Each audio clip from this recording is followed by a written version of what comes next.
सभापति महोदय, ये लोग समझ नहीं पाए। अयोध्या में जब हमें वांछित सफलता नहीं मिली तो हमारे विरोधी बता क्या रहे हैं? देखिए साहब, आप अयोध्या हार गए, बस्ती हार गए, प्रयागराज हार गए, चित्रकूट हार गए, नासिक, रामटेक और रामेश्वरम, यानी भगवान राम से जुड़े सारे स्थलों के बारे में बता रहे हैं कि यहां भारतीय जनता पार्टी को वास्तविक, जैसे कई तो ऐसी सीटें थी, रामेश्वरम कभी नहीं जीते थे। परंतु महोदय, मैं कह रहा हूं, ये समझ नहीं पाए प्रभु की लीला क्या है। जो लोग ये कहते थे कि राम हुए नहीं, इसका सबूत दो, वो उत्तर से दक्षिण तक राम से जुड़े स्थानों का सबूत दे रहे हैं कि अयोध्या भी राम से जुड़ी थी, बस्ती भी जुड़ी थी, प्रयागराज भी था, रामटेक भी था, रामेश्वरम भी था। अरे आपको लगता है कि भगवान हमको हरवाने के लिए आए थे? नहीं, आपको अपना अस्तित्व मनवाने के लिए आए थे। और मैं ये भी बताना चाहता हूं महोदय, रामचरितमानस और रामायण में भी उल्लेख है कि एक बार नागपाश भगवान राम को भी लगा था और नागपाश लगने के कारण एक मूर्छा आ गई थी और तब राम विरोधी दल में बड़ी खुशियां छा गई थी। मगर वो प्रभु की लीला का हिस्सा था, सिर्फ हनुमान जी को अपनी शक्ति याद दिलाने के लिए। और ऐसा पहली बार नहीं हो रहा है, ऐसा पहली बार नहीं हो रहा है।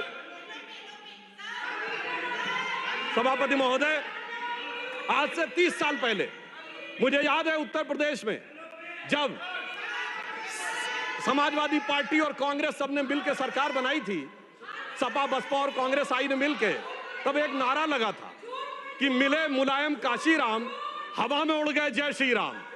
मगर हम तब भी नहीं डिगे थे और जो हवा में उड़ाने की बात कर रहे थे, 3 साल में हमने केंद्र में सरकार बना के दिखा दी थी और उत्तर प्रदेश में भी सरकार बनी थी। अरे अब तो इतना अंतर आया है, तब आप हवा में उड़ाने की बात कर रहे हैं, अब आप एक एक स्थान को बता रहे हैं। आप निश्चित रहिए, जिसे एक हम लोग जो प्रसिद्ध भजन सुनते थे उसमें यह कहा गया है, जो हनुमान जी का प्रसिद्ध भजन है कि रावण युद्ध अजान कियो तब नाग की फांस सबे सिर डारो। परंतु चिंता मत करिए, वो शक्ति पुनः जागृत हो रही है और वो जागृत होकर हमें पुनः वहां तक पहुंचाने का प्रयास रखेगी। और एक मैं गंभीर बात करना चाहता हूं, श्री राम का विषय हमारे लिए हार जीत का विषय नहीं है। हम 2 सीटों की पार्टी थे, तब भी उतनी श्रद्धा और निष्ठा के साथ खड़े थे। हम 86 सीट पे भी वैसे ही खड़े थे, 120 पे वैसे ही खड़े थे, 182 पे वैसे ही खड़े थे, 282 पे वैसे ही खड़े थे, 303 पर वैसे ही खड़े और 240 पर भी वैसे ही खड़े हुए हैं। आपके लिए चुनावी हार जीत का विषय होगा, हमारे लिए चुनावी हार जीत का विषय नहीं है। परंतु हमें लगता है कि भारतीय समाज में यदि कुछ लोगों के मन में अभी भी इसको लेकर हो सकता हमारी तपस्या में कोई कमी रही हो, तो मैं ये कहना चाहूंगा भारत के सभी लोगों से, अटल बिहारी वाजपेयी जी की कविता की वो प्रसिद्ध पंक्ति जो उनकी कविता थी, आओ मिलकर दिया जलाएं, तो मैं इसके लिए कहना चाहूंगा कि अभी हमारा यह प्रयास बाकी है।